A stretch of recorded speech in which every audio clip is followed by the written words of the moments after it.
할렐루야. 진흙과 같은 우리를 빚으셔서 예수 그리스도의 보혈의 은혜로 말미암아 하나님의 복된 자녀가 되게 하신 우리 주 예수 그리스도의 이름을 찬양합니다. 이 시간 주님 앞에 나온 우리 모든 성도 여러분께 우리 예수님께서 여러분의 발걸음을 복되게 하사 여호와는 너를 지키시는 이시라, 여호와께서 내 오른쪽에서 내 근인이 되시나니 낮에 해가 너를 상하게 하지 아니하며 밤에 달도 너를 해치지 아니하리로다. 주님의 그 보호하심의 약속이 천지를 지으신 하나님의 능력으로 영원히 여러분의 삶 가운데 함께 하시기를 주님 이름으로 축복합니다. 오늘은 여러분과 함께 이스라엘의 왕들 세 번째 시간으로 솔로몬 왕에 대해서 말씀의 은혜를 나누겠습니다. 아마 자녀를 둔 대부분의 그 부모님의 마음은 자신이 살면서 못다 이룬 그 자신의 꿈을 자기의 자녀가 대신 이루어줬으면 하는 그래서 우리 자녀가 내 꿈을 대신 이루어줄 수 있을 정도로 훌륭한 사람으로 성장하기를 바라는 마음, 아마 그런 마음의 소원을 가지고 있을 것입니다. 그런데 여러분, 실제로 우리 자녀를 키우는 일들은 생각보다 그리 만만하지 않은 것 같습니다.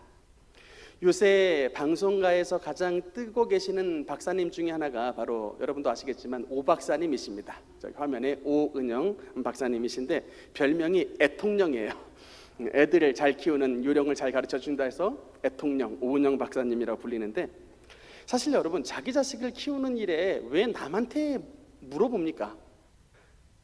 그냥 자기 방법대로 키우면 되는데 왜 남에게 조언을 구하고 남에게 지식을 왜 구하는가? 다른 게 아닙니다.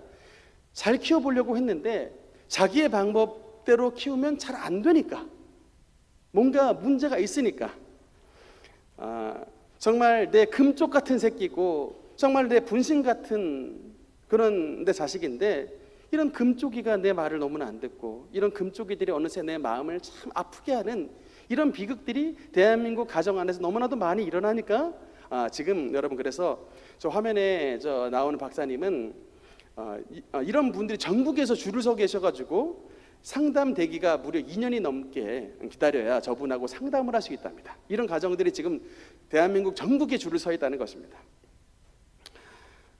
근데 여러분, 이런 문제들 있죠. 자녀 양육의 문제가 이런 사람들, 여러분의 가정에서 일어나는 문제만이 아니고, 여러분 놀랍게도 이스라엘 전체를 대표하는 이스라엘 전체의 왕 중 왕 성군 다윗의 가정에도 이런 가정에, 특별히 자식에 대한 문제로 인해서 큰 어려움을 겪었다는 사실을 성경에서 증언하고 있습니다.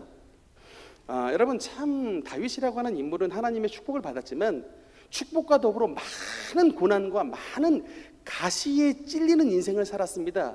그런데 다윗의 인생을 전반부와 후반부로 나눠봤을 때 전반부에 다윗을 찔렀던 가시의 역할을 했던 사람은 전임 왕이었던 사울 왕이었습니다. 그런데 이 사울이 죽고 나서 후반부에도 많은 가시들이 다윗을 찔렀는데, 이 다윗 인생의 후반부에 가장 큰 다윗을 아프게 했던 가시가 누구냐면 다윗의 자식들입니다. 놀라운 일입니다. 여러분, 때로 성경은요, 가끔은 솔직하다 못해 좀 애누리가 없을 때가 있습니다. 이번에는 그 신앙 좋은 다윗의 가정에 민낯, 요새 말로 하면 쌩얼, 민낯을 백일하에 공개를 하는 말씀이 성경 가운데 나와 있습니다. 참 이게 말씀을 준비하면서 하나님께서 얼마나 이 다윗 가정의 민낯을 드러내는지 설교하는 저의 입이 다 민망할 정도예요. 한번 들어보십시오. 다윗의 첫째 아들의 이름은 암논입니다. 이 암논이라는 아들이 이제 장남인데, 이 암논 첫째 아들 장남이 일찍 죽습니다. 젊은 나이에 일찍 죽는데, 그것도 그냥 죽은 게 아니라 칼에 맞아 죽습니다. 근데 그 누구의 칼에 맞냐면 자기 동생의 칼에 맞아 죽어요. 다말이라고 하는 아주 이쁜 이복 동생이 있었는데, 그 이복 동생을 보고서 그냥 욕구가 올라서 강간을 하고 그 동생을 그냥 헌신짝 버리듯이 버려버렸습니다. 그러니까 이 사건의 전말을 알았던 다말의 친오빠 압살롬이 분노의 칼을 휘둘러가지고 그 복수를 자행해서 자기의 맏형 암논을 찔러 죽입니다. 순식간에 가족 사이에서 친족 강간과 친족 살해의 비극이 그냥 벌어졌습니다. 이런 기가 막힌 일들이 그 다윗 가정에 벌어졌는데 문제는 비극이 이것으로 그치질 않아요. 이게 맏형 암논에게 분노했던 그 압살롬의 분노가 이번에는 형을 죽이는 것으로 끝나지 않고 자기의 아버지로 향했습니다. 책임을 우리 가정에 내 동생 다말을 이런 비참한 지경에 만들었던 건 우리 아버지의 무능력 탓이다 라고 해가지고 아버지에게 탓을 돌린 다음에 이제 쿠데타를 일으켜가지고 아버지 다윗을 그 예루살렘 왕좌에서 몰아내버립니다. 쫓아내버렸어요. 그리고 몰아내는 것으로 그치는 것이 아니라 군대를 동원해가지고 정말 아버지의 목숨줄을 끊으려고 전 군대를 동원했습니다. 제가 참 가끔 느끼는 게 성경은 정말 우리에게 솔직하게 말씀을 하시는데 이 권력이라고 하는 것이 때로는 사람을 얼마나 짐승과 같이 만들어버리는가. 이 권력의 맛에 취해버리면 자기 아버지도 못 알아보는 이런 일이 실제로 벌어지는 거예요. 다윗 가정에서 벌어졌어요. 네 번째 아들은 아도니아라고 하는 아들인데 이 아들도 패역하기는 마찬가지였습니다.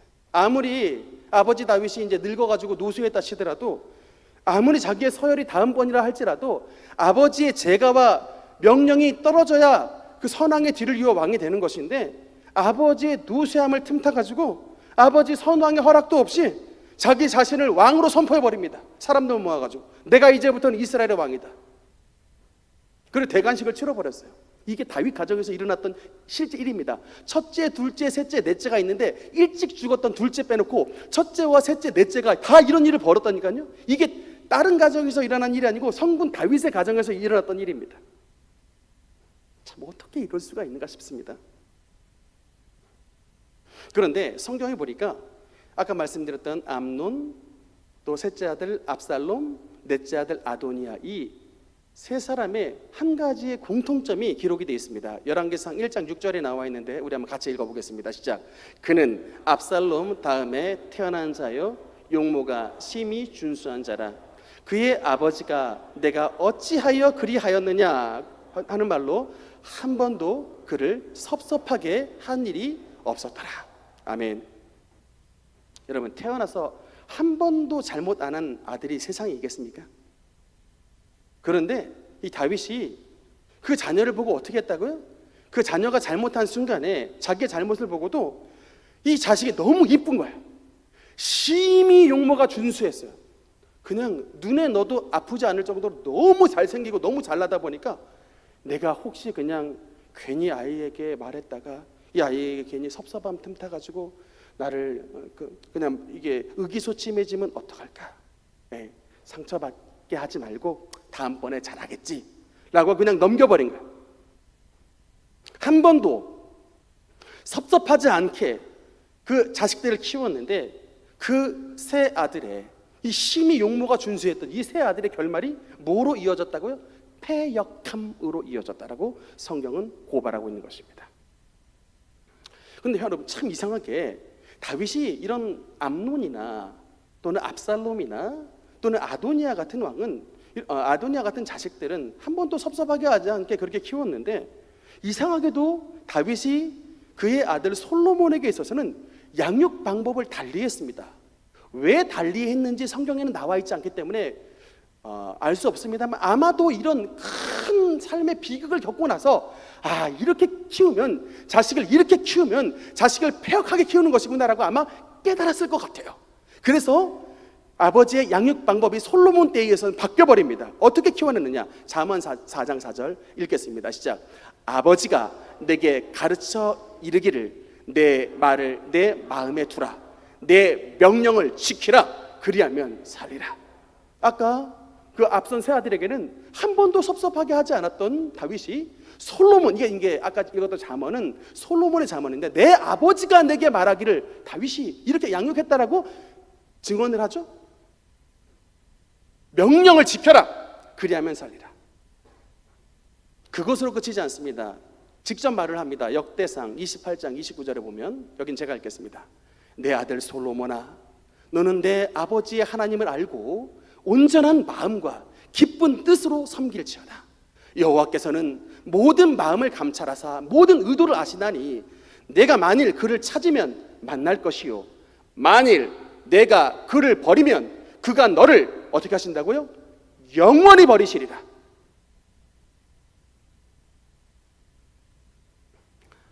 그냥 뭐 꾸지람 하시는 게 아니라 너가 만약 앞장서서 하나님을 버리면 하나님께서 너를 영원히 버리실 수 있다 라고 하는 강력한 경고를 다윗이 솔로몬에게 남겨놨던 것입니다. 여러분, 우리의 사랑스러운 자녀들 앞에는 양갈래길이 놓여져 있습니다. 하나의 길은 우리의 자식들이 암논과 압살롬과 아도니아가 걸어갔던 그런 패역의 길을 걸어가는 자녀들의 앞길에 놓여 있고, 또 한 길은 다윗의 아들 솔로몬이 걸어갔던 위대한 성군으로 하나님 앞에 축복을 받고 하나님의 성전을 짓고 영원토록 이스라엘 가운데 가장 뛰어난 왕 중에 한 명으로 이름을 새겨질 그런 축복의 길에 놓여져 있습니다. 우리가 어떤 길을 선택을 해야 되겠습니까? 여러분, 어떻게 우리가 우리의 자녀가 암논과 압살롬, 아도니아가 걸어갔던 그 길을 걷지 못하게 어떻게 여러분 우리가 막을까요? 다른 게 아닙니다. 평상시에는 우리 자녀들을 사랑해야죠.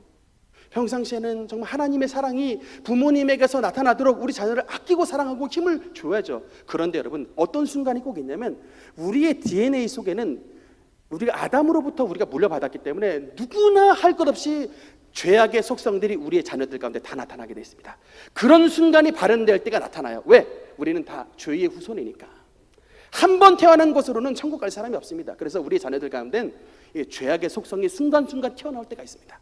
그 순간에는 여러분이 하나님의 사랑을 나타낼 그 시기가 아니라 그 순간은 여러분은 하나님의 대사가 되어야 됩니다. 그 순간은 여러분 하나님의 메신저가 되어야 됩니다.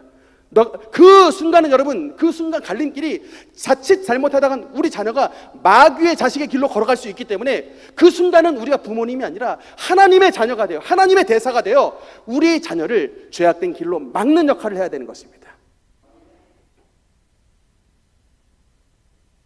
그 채찍이, 그 엄함이, 그 하나님의 말씀에 힘입은 훈계가 우리 자식들에게 마음속에 얽힌 모든 어리석음을 몰아내고 하나님의 가지치기가 되는 신실하고 튼실한 의의 나무로서 성장하는 그런 축복을 받아 누리게 되는 것을 믿으시기 바랍니다.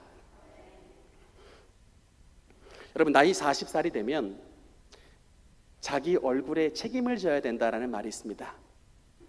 그게 무슨 말이냐면, 그러니까 40 이전에 뭐 어린 시절 또는 뭐 젊은 청년의 시절에는 사실은 인생에 부모님으로부터 물려받은 것이 70-80% 좌지우지합니다.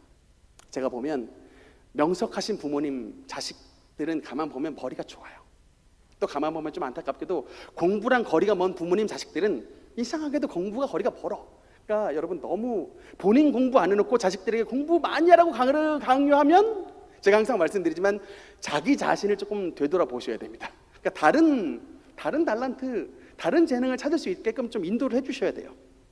그런데 이제 그랬던 부모님의 비중이 컸던 우리의 젊은 시절이지만 40살이 넘어가면 그때로부터는 이제 자기 얼굴에 책임을 져야 된다. 그 말은 자기의 인생에 스스로의 결과물에 대해서 더 이상 부모님의 탓을 해서는 안 되고 이제는 자기가 스스로 책임을 져야 되는 나이가 된다는 것입니다. 젊을 때 여러분, 그 다윗의 아들 솔로몬이 참 부모님으로부터 훌륭한 교육을 받아 훌륭한 이스라엘의 왕으로 세움을 받았지만 이 솔로몬이 솔로몬 됐던 건 그냥 아버지 다윗을 잘 만나서 그런 게 아니라 솔로몬 스스로가 하나님 앞에서 놀라운 신앙의 결단을 세웠던 그 하나님 안에서 신앙의 용사로 인정을 받았다는 사실을 성경에서 분명히 말씀을 하고 있습니다.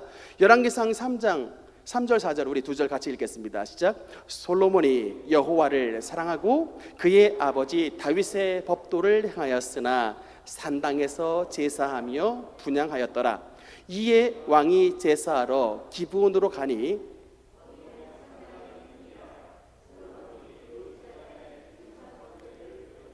아멘.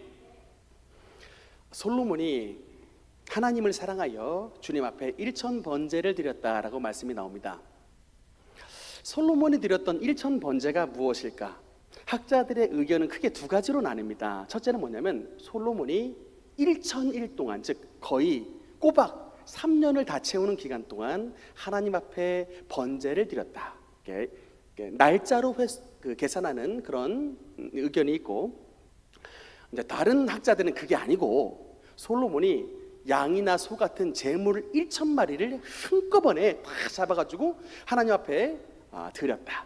그러니까 어떤 천일, 그 3년의 기간 동안에 했다기보다는 그 1,000마리 짐승의 수로 해석을 하는 이제 이런 두 가지의 경향이 있는데, 주로 이제 기도원파들은 이거를 첫 번째로 해석을 하기 좋아합니다. 그래서 여러분 천일 작전기도, 천일 작전기도가 이게 솔로몬의 1천 번제에서 나왔던 거예요.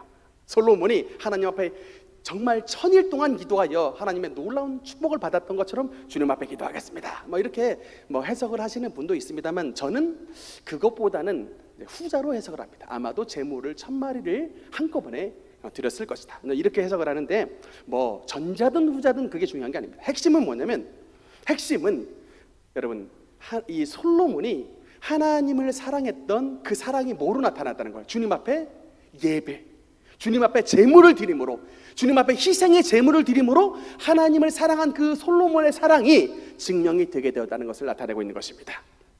여러분, 하나님을 사랑한다고 고백하십니까? 여러분 정말 하나님 사랑하십니까?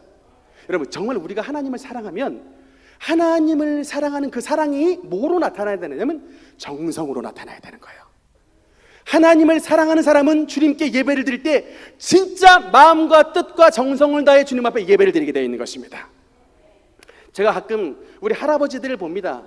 우리 할아버지들 보면은 주유소에서 뭐 주유를 하시는 분들, 또 가끔 관리해서 관리로 또 돈을 버시는 분들, 이렇게 열심히 뭐 주유도 하고 관리 하시면서 뭐 또 때로는 뭐 청소도 하시면서 열심히 돈을 모읍니다.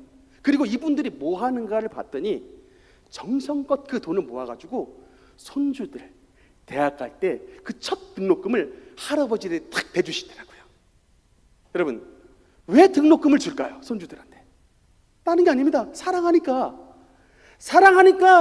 할아버지가 주유소에 그렇게 밤늦게 주유하고, 사랑하니까 관리사무소에서 그렇게 열심히 일해서도 그렇게 피곤함을 무릅쓰고라도 돈을 모아서 우리 자식들, 우리 손주들 대학 등록금을 대주는 겁니다. 사랑하니까. 그 하나님을 향한 사랑이 솔로몬의 예배를 통한 정성으로 드러나는 것입니다.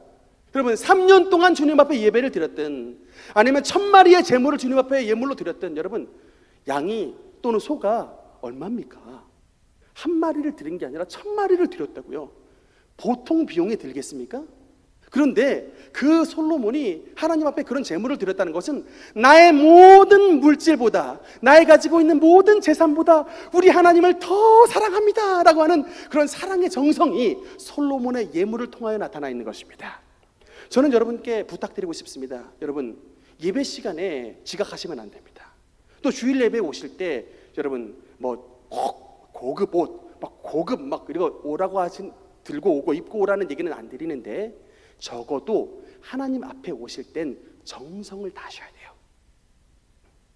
왕보다 더 높으신, 정말 대통령보다 더 위대하신 분을 만나러 오는데 그 속에 정성이 들어가야 하나님께서는 기쁘게 받으시는 것입니다.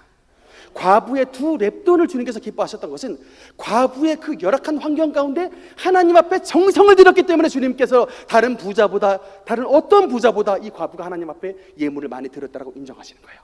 핵심은 정성인 것입니다. 여러분 세상 사람들은 우리 참 너희들 뭐 하는 것이냐 말해요. 야, 이 일요일 날 다음날 직장 가야 되는데 피곤한데 집에서 쉬지. 야 11조 그거 얼마나 귀중한 돈인데 그거 교회에다 갖다 내고 너 제정신이야? 라고 물어보는 사람들 실제로 굉장히 많습니다. 근데 여러분 세상 사람들이 모르는 건 뭘 몰라요? 하나님의 사랑을 모르는 거예요. 세상 사람들은 자기 기준에서 보니까 헛돈 쓰는 것 같이, 헛열심 내는 것 같죠. 헛된 노력하는 것 같지. 그런데 여러분 왜 우리는 이런 희생을 치르면서 주님 앞에 나옵니까? 연약한 우리를 하나님의 아들과 딸로 삼으시고 정말 빈궁한 우리를 치료해 주시고 연약한 우리에게 하나님의 은총을 베푸실 그 하나님 너무나도 사랑하니까 주님 앞에 우리 가진 것 드리고 싶어서 나오는 것입니다. 기쁨으로. 아직 마음속에 기쁨이 없으시는 분은 그 주님의 은총을 좀 맛보셔야 돼요.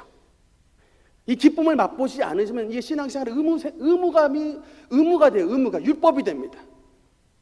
하나님의 성령을 받으시면 여러분 이제는 어떤 율법, 의무가 아니라 하나님의 성령을 통해서 우리 마음속에 하나님을 믿는 큰 기쁨과 감사가 넘쳐나게 되기 때문에 여러분 예수님을 믿는 참된 맛을 보게 될 줄 믿으시기 바랍니다. 1,000번제를 드린 후에 여러분 솔로몬이 받은 축복이 어떤 축복을 받았냐면 지혜의 축복을 받았습니다. 근데 여러분 그냥 지혜의 축복을 받은 게 아니고 성경에는 어떻게 써 있냐면 솔로몬이 받은 지혜의 축복은 이전에도 없고 이후에도 없을 전무후무한 지혜를 하나님께서 솔로몬에게 부어주셨다라고 말씀하고 있는 것입니다. 때로는 하나님이 마음 먹으시면요 우리에게 은총을 그냥 주시는데 살짝 주시는 게 아니라 전무후무하게 부어주시는 하나님인 것을 믿으시기 바랍니다. 그러니까 여러분 그만큼 큰 은혜를 솔로몬이 받았다고 하는 것은 하나님 앞에 그만큼 큰 정성을 들였다는 거예요. 여러분 하나님 앞에 믿음의 씨앗을 뿌리시기 바랍니다. 여러분 하나님 앞에 믿음의 씨앗도 뿌리지 않으면서 풍성한 것 거두기를 바라는 것, 이거 세상 말로 말하면 이거 참 곱지 못한 심보예요. 울며 씨를 뿌리러 나가는 자는 기쁨으로 단을 거둔다라고 말씀하고 있는 것입니다. 믿음의 씨앗을 뿌려야 돼요. 기도의 씨앗을 뿌리고, 여러분 열심의 씨앗을 뿌리고, 봉사의 씨앗을 뿌리고, 예배의 씨앗을 뿌려서 이렇게 씨앗을 뿌림으로 말미암아 힘들지만 이 정말 눈물로 씨앗을 뿌리지만 그 곡식단을 거둘 때는 여러분의 입술 가운데 감사와 찬송과 만족함의 은혜가 나타나게 된다는 것을 믿으시기 바랍니다. 솔로몬이 받은 지혜는 첫째로 재판의 지혜입니다. 당시 왕들은 이스라엘 백성들을 위해서 전쟁을 할 뿐만 아니라 백성들을 위해서 재판을 해야 되는데, 여러분 그 솔로몬의 유명한 재판 있잖아요. 어머니가 두 분 계신데 아이가 하나는 죽고 아이가 하나 살아있을 때 과연 이 아이의 어머니가 누군가, 이것을 문제로 할 때 신문을 합니다. 바로 말을 하죠. 서로 다 이 아이는 내 것이라고 주장할 때 칼을 가져와서 이 아이를 반으로 갈라라 라고 명령을 내렸을 때 아이의 친엄마는, 여러분 성경에 보니까 그 마음에 불이 붙는 것 같아서라고 하는데 원어에 보면요 그 마음이 어떤 단어가 쓰냐면 자궁이라고 써 있어요. 그 자궁에 불이 붙는 것 같아서라고 원어는 써 있습니다. 그 자궁에서 아이를 키워냈는데 그 아이의 친어머니의 마음이 그 말을 듣자, 아이가 죽을 것 같은 그런 말을 듣자 그 자궁에 불이 붙었다는 거예요. 차라리 저 여자에게 주십시오. 절대로 이 아이를 죽일 수 없습니다.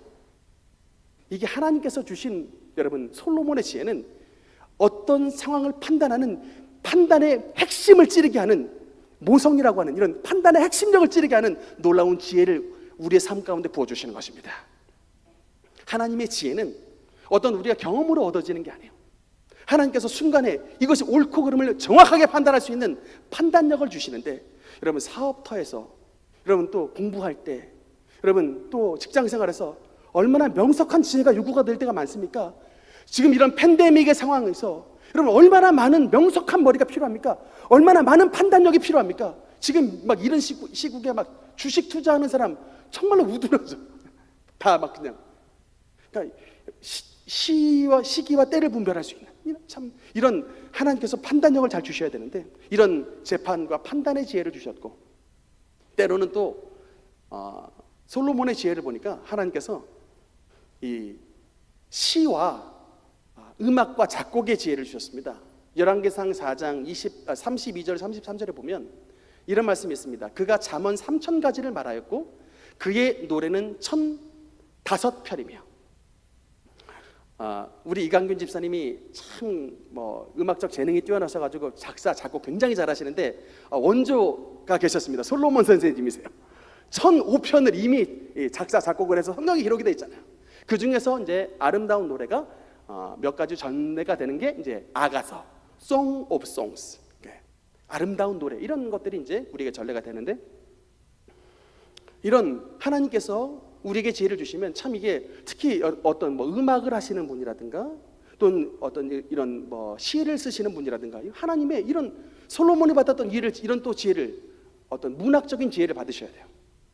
그런데 참 더더군다나 세 번째 솔로몬이 받았던 지혜는 뭐냐면 재물 얻는 지혜입니다. 여러분, 얼마나 솔로몬 시대에 솔로몬이 나라를 부강하게 다스렸던지 한번 성경의 표현을 한번 읽어보겠습니다. 20절 한번 읽겠습니다. 시작. 솔로몬 왕이 마시는 그릇은 다 금이요 레바논 나무 궁의 그릇들도 다 순금이라 솔로몬 시대에 은을 귀하게 여기지 아니함은. 그 다음 절. 다음. 다시스로 다니며 그 배들이 3년에 1차씩 다시스의 금과 은과 상아와 원숭이와 공작을 실어 오미더라. 아멘. 그냥 재판만 잘하고 그냥 뭐 음악만 잘하고 시만 잘 쓰는 분이 아니라 솔로몬은 엄청나게 이 무역에 대해서 트레이드의 거장이었다는 거예요. 벌써 무역을 해가지고 어마어마한 금을 나라 안으로 들어와가지고 그 금이 얼마나 나라 안에 흔하든지 얼마나 금덩이가 넘쳐났든지 그 시대에는 은을 귀하게 여기지 아니했다. 대하 9장 27절에 보면 왕이 예루살렘에서 은을 뭐처럼 흔하게 했다고요? 돌같이 흔하게 하였다. 여러분은 솔로몬의 지혜 가운데 어떤 지혜가 가장 부러우십니까? 아마 속으로 다 돈을, 재물을 얻는 지혜예요. 속으로 다 그렇게 생각을 하셨을 거예요. 근데 여러분, 우리 인간은 한 가지를 잘하기도 어렵습니다. 뭐 음악 한 가지 잘하기도 어렵던데 하나님께서 주시면 음악도 잘하게 하시고, 하나님께서 지혜를 주시면 재판도, 법대도, 이 법적 지혜도 충만하게 하시고, 하나님께서 지혜를 주시면 정말 놀라운 물질을 그냥 하나님의 능력으로 온 백성들이 정말 길가의 돌멩이처럼 흔하게 은을 만들어 버릴 수 있는 놀라운 재물을 얻는 복도 허락해 주시는 그런 은혜가 바로 우리 하나님 여호와의 지혜 안에 담겨 있는 것을 믿으시기 바랍니다. 이게 근데 여러분, 솔로몬이 스스로 얻은 게 아니라 이 지혜는 우리 하나님이 주신 지혜입니다. 그러니까 여러분, 우리는 가끔 너무 솔로몬 대단하다라고 주목을 하는 경향이 있는데 그게 아니고 그 솔로몬에게 지혜를 주신 하나님을 주목을 해야 되는 것이 참된 바른 신앙인 것입니다. 우리도 솔로몬처럼 하나님 앞에 믿음으로 나가고 솔로몬처럼 주님 앞에 예배를 정말 정성을 다해드리며 일천번제를 드릴 수 있는 이런 믿음이 우리에게 주어진다면 솔로몬에게 놀라운 지혜와 축복을 주신 하나님이 저와 여러분 가운데 함께 해주시는 것을 믿으시기 바랍니다. 야고보서 1장 5절에는 이렇게 말씀합니다. 너희 중에 누구든지 지혜가 부족하거든 모든 사람에게 후히 주시고 꾸짖지 아니하시는 하나님께 구하라. 그리하면 주시리라. 제가 지금도 가끔 보는 간증 가운데 원종수 권사님 간증이 있습니다. 석차로 말하면 500명 학생들 가운데 고등학교 2학년까지 반에서 350등 했답니다. 여러분 반에서 350등 했던 학생이 서울대학교 의과대학을 진학했다는 게 여러분 믿어지십니까? 근데 이 일이 실제로 원종수 권사님께 일어났어요. 고등학교 2학년까지 석차 500명 가운데 350등을 했던 그런 그냥 뒤에 있는 아이가 어떻게 서울대학교, 그것도 모든 사람들이 부러워하는 의과대학, 그것도 수석 졸업을 하는 그런 축복을 누리게 됐는가? 참 여러분, 제가 그 간증을 정말 여러 번 들었어요. 왜냐하면 너무나 부러우니까. 저는 아무리 공부해도 참 그 꼭대기에 도달할 수 없는데 이분을 어떻게 그렇게 참 지혜가 있으셨는가? 그분이 다른 게 아니라 하나님께 진짜 하나님이 나타나셔가지고 마음속에 부르시더래요. 종수야, 내가 너에게 어떤 은혜를 줄고.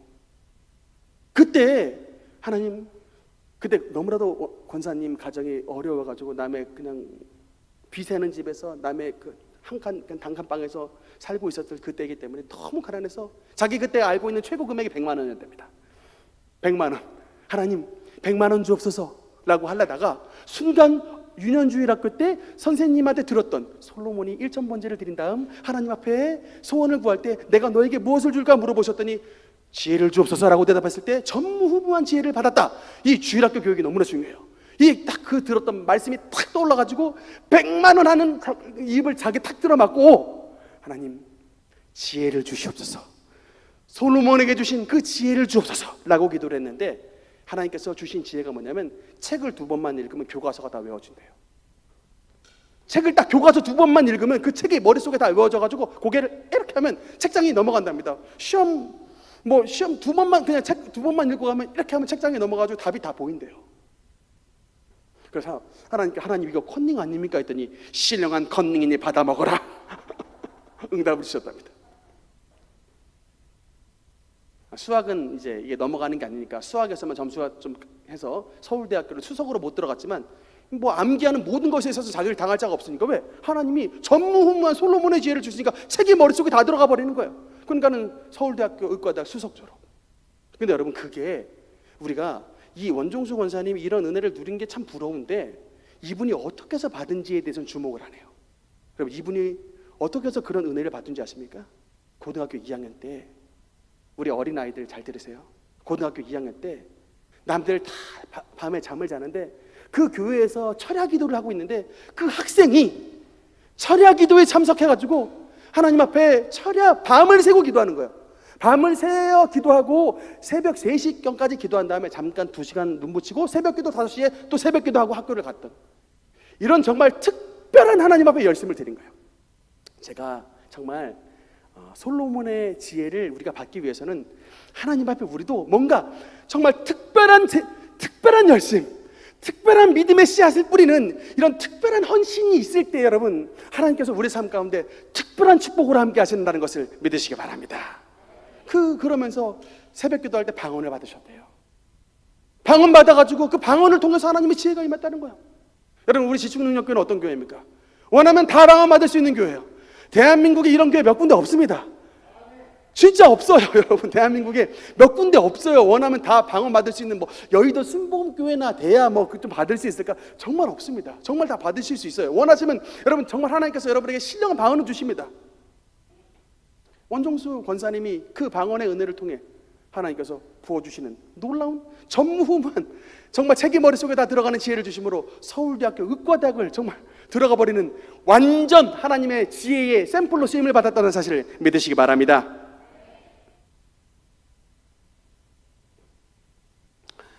여러분 솔로몬 성전의 한번 모습을 보겠습니다. 저게 솔로몬이 지었던 성전의 모습인데 내부 그림이죠. 제가 다음번 정말 하나님께서 우리 능력교회 우리 완공한 지도 지금 1년도 안 지났는데 벌써 이런 얘기 하기가 조금 죄송스럽습니다. 하나님께서 우리 교회에 부흥의 은혜를 주셔가지고 다음번에 성전을 한 번 더 지을 수 있는 은혜를 주신다면 제 소망은 하나님 우리 능력교회의 설계도는 바로 하나님의 솔로몬 성전입니다. 저는 지금 그 꿈을 품고 기도를 하고 있어요. 저 모양대로 하나님 저 식양 그대로 본따서 하나님 솔로몬 성전을 우리 능력교회의 교회 외관으로 삼겠습니다. 저는 지금도 기도하고 있습니다. 여러분의 꿈도 함께 하시길 소망합니다. 여러분 이 하나님의 성전터가 이 성전이 어디에서 세워진지 여러분 그 성전의 장소를 아십니까? 성경에 보면 역대하 3장 1절 한번 같이 읽겠습니다. 시작. 솔로몬이 예루살렘 모리아 산에 여호와의 전 건축하기를 시작하니 그곳은 전에 여호와께서 그의 아버지 다윗에게 나타나신 곳이요 여보스 사람 오르난의 타작마당에 다윗이 정한 곳이라. 아멘. 여러분 솔로몬이 예루살렘 어떤 산에 솔로몬의 성전을 졌다고 합니까? 모리아산. 여러분 이 모리아산 어디서 뭔가 들어본 적이 있는 산 아닙니까? 다음 창세기 다음 22장 2절 읽겠습니다. 시작. 여호와께서 이르시되 내 아들 내 사랑하는 독자 이삭을 데리고 모리아 땅으로 가서 내가 내게 일러준 한 산 거기서 그를 번제로 드리라. 아멘. 그 옛날 아브라함이 아들 독자 이삭을 번제로 바치려고 했던 그 여호와 이레의 제단이 있었던 산, 그 산의 이름이 바로 여러분 뭡니까? 모리아산입니다. 그런데 세월이 흐른 후에 솔로몬이 그 땅을 다시금 되찾아, 물론 다윗이 되찾았는데 그 땅을 하나님의 성전토로 삼고 그 모리아산 위에 하나님의 성전, 최초의 성전을 세웠다라고 말씀을 하시고 있는 것입니다. 여긴 여러분 영적으로 굉장히 중요한 의미가 담겨져 있습니다. 그 많은 땅 중에 하나님께서 왜 하필이면 모리아 산에 주님의 성전에 산을 세웠는가? 모리아 산의 이름은 여호와 이레입니다. 여호와 이레라는 뜻은 뭐예요? 여호와께서 준비하시리라 합니다. 여러분, 우리가 얼마나 이 세상 살아갈 때 많은 자원이 필요합니까? 건강의 은혜도 필요합니다. 물질의 축복도 필요합니다. 많은 성도들이 오는 부흥의 축복도 필요합니다. 여러분, 지혜와 지식의 축복도 필요합니다. 많은 자원이 필요해요. 근데 여러분, 우리 스스로 우리 그것을 다 갖고 올 수 있습니까? 못해요. 왜? 우리의 머리는 한정적이니까. 우리 가정은 물질이 한정적이에요. 우리 부모님이 뭐 이건희 회장 같은 이재용 같은 그런 재벌가가 아니기 때문에 돈 많이 보태줄 수가 없고, 여러분 뭐 공부 많이 시켜줄 수 없고, 많은 거 공급해 줄 수 없어요. 우리의 가정은 이렇게 한계가 있습니다. 우린 연약해요. 그런데 하나님 앞에 나올 때, 우리가 하나님 앞에 나오면, 그 하나님의 땅을 밟으면 하나님께서 저와 여러분의 여호와 이레가 되어주셔서 우리가 필요한 모든 것들을 하나님이 미리 준비해 주시고 미리 공급해 주시는 하나님의 축복을 이 예배 처소에서 누리게 된다는 사실을 믿으시기 바랍니다. 여러분, 제가 말씀드렸잖아요. 우리 2019년에 이 땅을 살 때, 2019년 이 땅을 사기 전에 이미 하나님께서 2017년에 여호와 이레의 은혜를 베푸셨어요. 능력교회를 위해 한 땅이 예비되어 있는데 그 땅은 잔디가 있는 땅이다. 그래서 제가 얼마나 이 잔디가 있는 땅을 찾느라고 막 사방곡곡을 돌아다녔는지 몰라요. 2년 동안 못 찾았습니다. 그러다 우연하게 목사님이 여기 앞을 지나가는데, 서 목사, 저기 아파트가 많이 짓고 있으니 한번 저기 한번 가보자. 손을 한번 딱 가르쳐서 저기 한번 가보자 그러시는 거예요. 아멘, 한번 가봅시다. 그럼 부동산에 들어가서, 부동산에 우리가 화전에 있는 교회였는데 교회 자리가 조금 필요해서 왔습니다. 어디 좀 좋은 자리 있으면 좀 알려주십시오. 그냥 정말 우연하게 왔습니다. 그런데 그 부동산 사장이 마침 기가 막힌 자리가 하나 놓여져 있는데 가봅시다 해서 그날에 왔는데 바로 이 땅이었습니다. 딱 왔는데 잔디가, 그냥 푸른 잔디가 그 집 앞에 쫙 펼쳐져 있는데 제가 얼마나 심장이 두근거렸나 몰라요. 얼마나 깜짝 놀랐나 말이에요. 야, 세상에 여호와 이레의 하나님은 성경 속의 하나님이 아니라 진짜 우리의 삶을 준비해 주시는, 진짜 우리의 삶과 함께 하시는 하나님이시구나. 너무나도 영혼이 전율을 했습니다. 내가 너무나 놀랐어요. 하나님의 미리 준비하심을 깨닫고 담대하게 샀습니다. 그 당시에 전에 땅은 여러분 3억 2천짜리 땅이었는데 이 땅은 12억짜리 땅이었어요. 돈이 어디 있습니까, 여러분? 그런데도 그냥 계약금 3천만 원인가 미리 걸었다니까요. 참, 얼마나 제가 이렇게 때로는 무식하리만치 깡따구가 좋은가 몰라요. 이거 뜯기면 어떡합니까? 그냥 3천만 원 그냥 날아가 버리는 거예요, 여러분. 계약 실패하면 3천만 원 날아갑니다. 개척교회에서 3천만 원이 이게 여러분 보통 돈이 아니에요. 근데 걸었다니까요. 얼마나 여기 하면 10개 이상의 막 경합을 붙어가지고 여호와 이레의 하나님을 믿었기 때문에 그냥 한 거예요. 그래서 여러분, 우리 능력교회가 이 땅의 주인이 됐던 것입니다. 믿음으로 나갔으니까. 특별히 여러분, 하나님 앞에 기도하는 자에게 하나님은 성전의 발걸음을 디디는 자에게 여호와 이레의 축복을 주실 뿐만 아니라, 다음 장면 기둥을 한번, 그 전에 성전, 네, 여러분, 성전의 입구에 보면 두 가지의 기둥이 서 있습니다. 성전에 들어가는 저 입구에 노수로 보이는 예쁜 노수로 만든 두 개의 기둥이 있는데, 왼쪽의 기둥의 이름은 보아스라는 이름이 붙었고 오른쪽에 붙어져 있는 기둥의 이름은 야긴이라는 이름이 붙었습니다. 보아스의 이름의 뜻은 능력이에요. 오른쪽 기둥 야긴의 이름은 세움이라는 뜻입니다. 세우신다. You raise me up. 세운다. 여러분, 하나님께서는 성전 기둥 딱 정면에 능력과 세움의 기둥을 세우셨어요. 여러분, 이 말이 무슨 뜻일까요? 성전 안으로 들어오는 모든 자마다 비록 무능하고, 비록 연약하고, 비록 아프고, 비록 정말 사람들에게 인정 못 받던 사람이었지만 하나님의 성전, 그 땅을 밟는 자에게 주님께서 주시는 약속은 하나님의 능력으로 말미암아 내가 너를 능력 있게 하리라고 말씀하시는 것입니다. 네가 지난 날에는 쓰러지고 넘어지고 그야말로 헤매는 인생을 살았지만 더 이상 하나님과 함께하는 그런 인생은 그런 쓰러지는 삶이 아니라 반드시 하나님께서 세워주시는 축복을 누리게 된다라고 하나님은 우리에게 분명히 말씀하시고 있는 것입니다. 그래서 여러분, 정말 유명한 말씀입니다. 이사야서 40장 29절에서 31절 말씀, 여기 큰 소리로 우리 보아스와 야긴의 약속 정말 큰 소리로 한번 읽어보겠습니다. 시작. 피곤한 자에게는 능력을 주시며 무능한 자에게는 힘을 더하시나니 소년이라도 피곤하며 곤비하며 장정이라도 넘어지며 쓰러지되 오직 여호와를 앙망하는 자는 새 힘을 얻으리니 독수리가 날개치며 올라감 같을 것이요 다른 박질하여도 곤비치 아니하겠고 걸어가도 피곤하지 아니하리로다. 아멘. 바로 하나님의 성전 기둥에 있었던 보아스와 야긴 기둥의 약속이 이사야서 40장에 나와 있는 그 약속의 말씀인 것입니다. 여러분, 하나님을 믿는 사람은 하나님은 우리의 삶을 참새 짹짹이는 것 같이 참새 같은 그런 인생이 되지 않는 거예요. 그냥 뭐 제비들 그냥 휙휙휙 왔다 갔다 하는 것처럼 이런 뭐 참새, 그냥 제비 쬐끄만한 이런 인생이 아니에요. 하나님을 믿는 인생은 작게 시작했지만 결국은 어디에 도달한다? 독수리에 날개치며 올라감 같은 새 힘을 주신다는 거예요. 저는 여러분 군대에 있을 때 독수리가 올라가는 것을 자주 봤습니다. 제가 위방소 근무를 쓰면 독수리가 막 떼를 지어 날아오는데 제일 처음에 얼마나 큰지 여러분, 우리 그냥 소년 애기들만 해요. 키가 1m 이상 됩니다. 무서워서 접근 못해요. 훈련지에 가면 막 독수리가 막 40마리씩 막 서 있기도 하는데 무서워 못 갑니다. 근데 그 독수리들이 떼를 지어 나르는데 제일 처음에 하늘을 이렇게 나르다가 나중에 하늘 끝까지 올라가는데 끝이 안 보여요.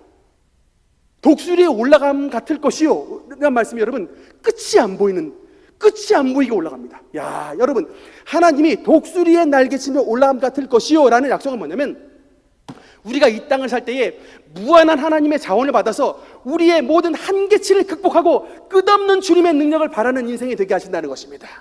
그냥 잠깐 잘 되고 잠깐 반짝하는 인생, 그런 것이 아니라 하나님을 믿는 인생은 정말 끝없는 독수리에 올라가는 것처럼 하나님의 축복을 끝없이 누리는 하나님의 놀라운 축복의 샘플로 만들어주신다는 사실을 믿으시기 바랍니다. 말씀의 결론을 맺겠습니다. 사랑하는 성도 여러분, 하나님의 성전에 나와서 기도해야 되는 너무나도 중요한 이유가 있습니다. 역대하 7장 15절 16절은 이거는 성전이 완공됐을 때 하나님이 솔로몬에게 직접 주신 말씀입니다. 성전이, 솔로몬 성전, 최초의 성전이 완공됐을 때 역대하 7장 15절 16절에 하나님이 솔로몬에게 이 성전을 통하여 주신 최초의 약속이 기록이 되어 있습니다. 뭐라고 하시느냐? 이제 이곳에서 하는 기도에 내가 눈을 들고 귀를 기울이리니 이는 내가 이미 이 성전을 택하고 거룩하게 하여 내 이름을 여기에 영원히 있게 하였습니다. 내 눈과 내 마음이 항상 여기 있으리라. 하나님의 약속입니다. 여러분, 우리가 왜 하나님의 성전에 나와야 될까요? 하나님의 눈, 하나님의 귀, 하나님의 마음이 항상 이곳에 있으시답니다. 주님은 물론 온 세계를 감찰하시지만 특별히 하나님의 성전에 나와 주님 앞에 기도하는 자들을 주님의 눈을 들고 주님의 귀를 기울이며 주님의 마음을 다해서 그 사람을 바라보시고 응답해 주신다는 거예요. 그래서 성전에 나와야 되는 것입니다. 하나님의 성전을 가까이 하는 자에게 은총을 베풀어 주시는 것입니다. 이것은 사람의 약속이 아니라 천지를 지으신 영원한 하나님이 주님의 이름을 걸고 주신 하나님의 약속인 것을 믿으시기 바랍니다. 그래서 여러분, 역대하 7장 13절 14절에 보면 이런 말씀이 있어요. 혹 내가 하늘을 닫고 비를 내리지 아니하거나 혹 메뚜기들에게 토산을 먹게 하거나 혹 전염병이 내 백성 가운데 유행하게 할 때에, 지금 상황이죠. 전염병이 내 백성 가운데 유행하게 할 때에 내 이름으로 일컫는 내 백성이 그들의 악한 길에서 떠나 스스로 낮추고 기도하여 내 얼굴을 찾으면 내가 하늘에서 듣고 그들의 죄를 사하고 그들의 땅을 고치리라고 말씀하신 거 있는 것입니다. 모든 팬데믹을 벗어날 수 있는, 여러분, 백신도 중요하고 예방하는 것 정말 중요하지만 여러분, 우리가 하나님 앞에 이 성전에 나와 기도하여 이 땅을 고쳐주옵소서라고 기도해야 돼요. 이 땅을 고쳐주셔서 더 이상 세상 속에 더 이상 큰 바이러스들이 횡행하지 아니하고, 여러분, 오늘날 원숭이 두창, 이 동성애자들이 온 세상에 지금 퍼뜨려가지고 이 죄악에 대한 이 심판이 온 땅 가운데 퍼지고 있는데 그럼에도 불구하고 회개하지 않죠. 그럼에도 불구하고 서울광장에서 또 퀴어 축제하죠. 여러분, 이게 바로 이 죄입니다. 너희가 악한 길에서 떠나 스스로 낮추고 기도하여 하나님의 얼굴을 찾아야 되는데 끝까지 자기의 행위는 돌이키지 않고 백신만 찾아갑니다.